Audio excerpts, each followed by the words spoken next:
Hey everyone, thanks for joining us on the first episode of Chirp Central, proudly presented by Victory Honda of Muncie. I'm Jack Kaiser, and tonight, along with all year long, we'll feed your appetite for total Ball State sports coverage, highlights, interviews, and more for football, soccer, field hockey, and volleyball. There will be no stone left unturned. We start with football as Ball State gets ready to face Indiana in the season opener at Lucas Oil Stadium on Saturday. Here's a clip of Ball State's intro video that will play before the battle of the Cardinal and Crimson. We perform for our state, our school, and our fans. But we play for each other. When the lights are at their brightest, that's where the true identity shines or fades. It's going to be a fun scene at Lucas Oil. Head coach Mike New returns for his fourth season, while captain Jacob White is back for his fifth. I think it's safe to say both are more than ready to roll come Saturday.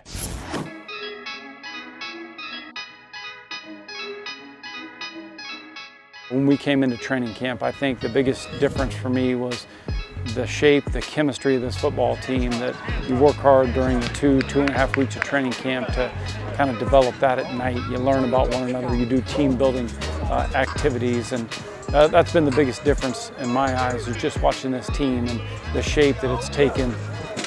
When it's your first game, you have summer camp to prepare to, so it's not really a quick 1 week preparation as far as games 2 through 12. So you kind of get more preparation and more time for that, so we've definitely taken advantage of that. It's not a secret. You get what you work for, and for us on the practice field, that's ultimately what will carry over to the game on Saturday. And you get 12 chances a year, guaranteed, so we're going to take advantage of it. We're really excited, and if I could fast forward, I would. It's time to get the 2019 season kicked off, to see the hard work that we put in since January, believing that we can win the game. I think it starts with that, making sure the mindset is where it needs to be, that we can compete with anybody. Playing in front of a bunch of people in NFL Stadium, there's going to be nothing like that. We can accomplish anything we want to if we believe it, and it's going to start with that. Just confident going onto the field, having a great warm-up, getting ourselves out of the locker room, getting the ball kicked off, and let's go play ball for 4 quarters and let the chips fall where they may. We're going to battle for the state, and we're going to see who comes out on top. Soccer, meanwhile, already has over a week under its belt. Ball State was picked to finish second in the Mid-American Conference, coming off a MAC title game appearance last year. Their road to redemption started with not 3, not 4, not 5, but 6 goals against Eastern Illinois on Friday. It was a day of firsts for the Cardinals as they soared past EIU with their most productive match since 2005. New head coach Josh Reif picked up his first win at the helm, and how about a hat trick? Sophomore Grace Alsup found the back of the net 3 times for Ball State's first hat trick since 2011.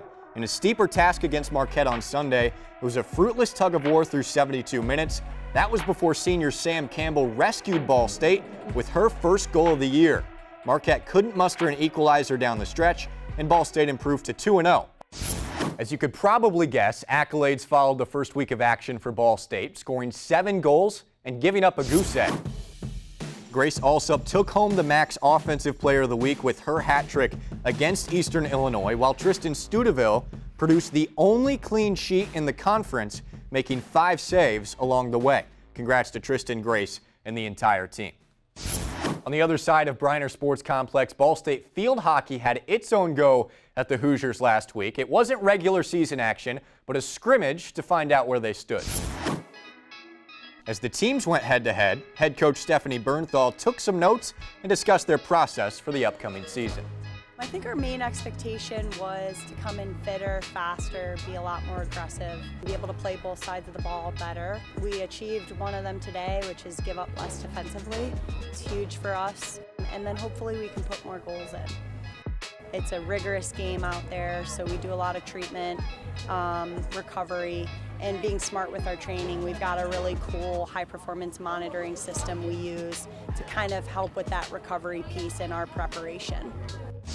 Volleyball is also awaiting the green light for 2019. The Cardinals made the hour trip up I-69 to Fort Wayne for their first live test in an exhibition against the Mastodon.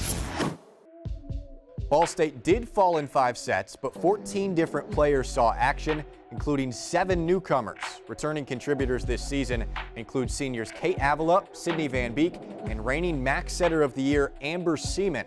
Ball State was recently picked to win the MAC West and will go for its 3rd consecutive division title. The Cards open up their season with 2 Friday matches, the first against UAB at 10 a.m. and a matinee with USF at 7. Both matches are at Worthen Arena. There were plenty of great performances this week, and there will be in weeks to come. But here's our 4 players to watch around Ball State athletics.